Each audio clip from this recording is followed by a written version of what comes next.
Vládna delegácia Slovenskej republiky úspešne absolvovala sériu rokovaní s čínskymi partnermi. Je však veľký rozdiel v tom, ako o pracovnej návšteve informujú zahraničné a naše médiá. Denník N píše v súvislosti s pracovnou cestou do Číny ako o nejakej bizarnosti. Liberálom vadí, že delegácia so sebou nevzala predstaviteľov médií. Liberálna tlač sa tiež nedokáže preniesť cez základnú požiadavku medzinárodnej spolupráce, ktorou je rešpekt suverénnej národnej politiky potenciálnych partnerov. Denník SME píše, že pri pohľade na spokojného premiéra Roberta Fica v Číne sa musia ježiť všetky chlpy. Nuž autorovi článku odkazujeme, že sa môže oholiť.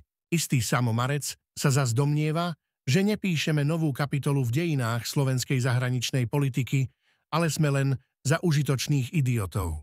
Kým liberálni našinci v zúfalstve kopú okolo seba ako skapínajúci kôň, v čínskych médiách oslavujú začiatok nového strategického partnerstva medzi krajinami, ktoré majú bohatú, spoločnú bilaterálnu minulosť.